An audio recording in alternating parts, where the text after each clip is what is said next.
Ini yang pertama. Oleh karenanya, pada dasarnya setiap kita adalah hakim. Untuk keluarga, dalam pergaulan, hendaklah adil di dalam memutuskan segala sesuatu. Lebih-lebih hakim yang memang menjadi pengayom masyarakat. Bukankah lambang para hakim digambarkan dalam bentuk neraca yang berimbang? Tidak berat ke kiri, tidak juga berat ke kanan.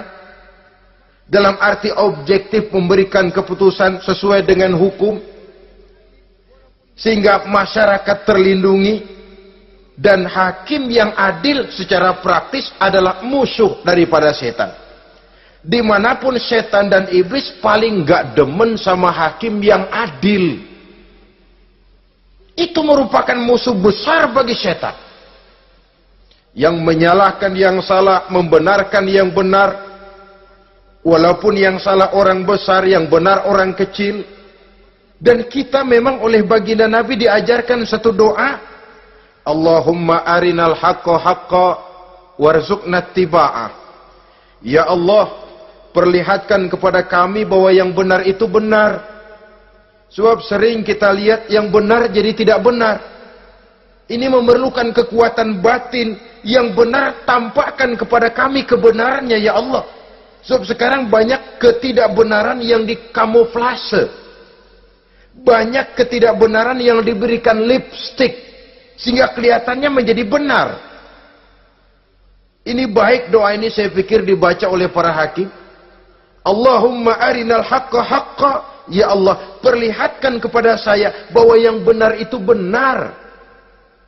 Dan tidak cuma sekedar itu, warzuqni tiba'ah.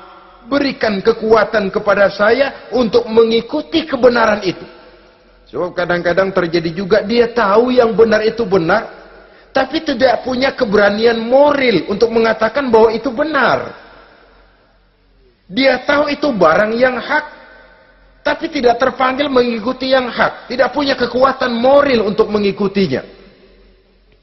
Lalu doa ini pun disambung.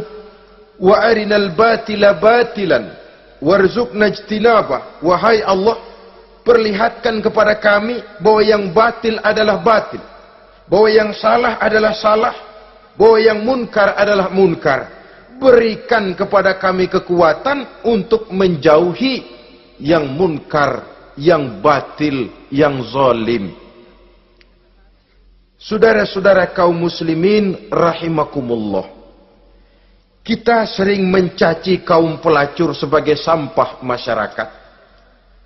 Tapi sadarkah kita bahwa pelacuran di bidang hukum, pelacuran di bidang intelektual, kadang-kadang pelacuran di bidang agama, dalam arti menjual ayat untuk membela yang salah dan menekan yang benar, ini juga tidak kalah bahayanya dengan prostitusi, pelacur-pelacur yang kita anggap sebagai sampah daripada kehidupan masyarakat itu.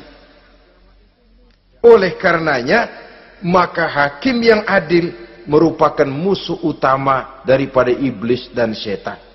Mereka akan sibuk sekali kalau seorang hakim sudah berketetapan untuk melahirkan keputusan hukum yang seadil-adilnya. Ini yang pertama, teman setan adalah hakim yang nyeleweng, yang tidak adil. Yang kedua, teman saya, kata iblis, ghaniyun mutakabbir. Orang kaya yang sombong. Orang kaya sombong itu teman setan. Orang miskin sombong itu lebih teman lagi tuh. Sebab ini sudah kelewatan. Kalau orang kaya sombong barangkali masih lumayan lah, memang kaya. Tapi kalau sudah miskin sombong, minta ampun. Orang kaya yang sombong adalah musuh iblis. Sebab pada hakikatnya tidak ada yang kaya dalam kehidupan ini kalau sudah bercermin kepada apa sih yang kita punya.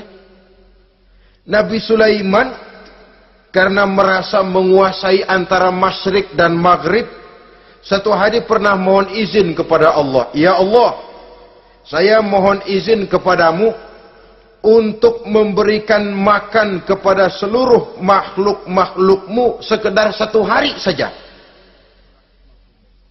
Baik, satu hari Nabi Sulaiman mau menjamin menanggung makannya semua makhluk karena merasa kaya. Baik, kata Allah. Lalu sibuklah Nabi Sulaiman mengadakan persiapan. Seluruh bala tentaranya, jin, binatang dikumpulkan, mengumpulkan makanan yang sebanyak-banyaknya, diatur di satu lapangan yang sangat luas. Sebab ini yang mau makan tentu tidak sedikit.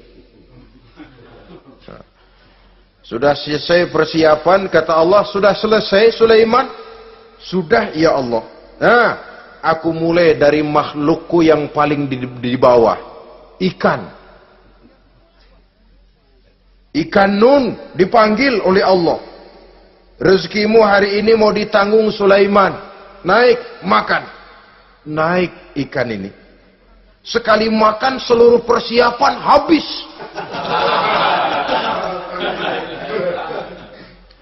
Goleng kepala Nabi Sulaiman, beliau sadar lalu sujud, maha kaya engkau ya Allah. Boro-boro nanggung makanan semua makhluk hidup sehari, ikan satu nggak keurusan. Ini baru sekali makan, bagaimana nambahnya? Jadi apa sih yang kita anggap kaya ini? Maka orang kaya yang sombong pada hakikatnya kacang yang lupa akan kulitnya. Tidak ada yang kita bawa pada saat kita terlahir ke alam ini. Sebagaimana juga tidak ada yang kita bawa pada saat kita meninggalkan alam ini. Harta kita akan pindah nama. Sebab itu yang perlu kita jaga pada hakikatnya tidak lain nilai-nilai iman. Sebab ini yang akan kita bawa. Cuma ironinya, karena iman itu abstrak, bukan benda, orang yang kehilangan iman tidak pernah ribut. Sebaliknya, karena harta itu materi, benda konkret, orang yang kehilangan harta cepat merasa, cepat ribut. Motor hilang, ribut. Kenapa? Motor itu benda, kelihatan. Duit hilang, ribut. Televisi hilang, ribut. Kenapa? Benda. Tapi kalau iman yang hilang, wah kelihatannya tenang-tenang saja, Pak.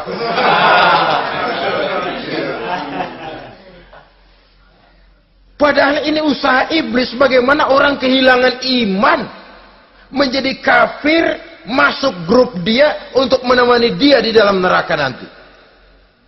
Dia gelincirkan iman kita, dan kita sering tanpa terasa telah mengalami pergeseran nilai-nilai iman kalau tidak tergusur sama sekali. Cuma saya katakan tadi, oleh karena iman ini bukan benda, orang yang kehilangan iman kurang begitu merasa. Padahal ini yang paling berharga. Sebab ini yang akan kita bawa menghadap Allah. Orang itu kalau sudah yakhruju minad dunya bighairi iman, keluar dari dunia, meninggalkan dunia dan seluruh isinya, kembali menghadap Allah dengan tidak membawa iman, tempatnya jelas sudah. Itu yang paling kita khawatir. Pangkat jelas tidak kita bawa. Harta benda akan pindah nama jadi milik ahli waris kita. Tiba-tiba iman yang cuma satu itu tempat kita bergantung, hilang juga dari diri kita. Dengan apa kita mau menghadap Allah? Dan kemalangan apa yang lebih besar dari orang-orang yang telah kehilangan iman pada saat dia menghadap Allah Subhanahu wa ta'ala.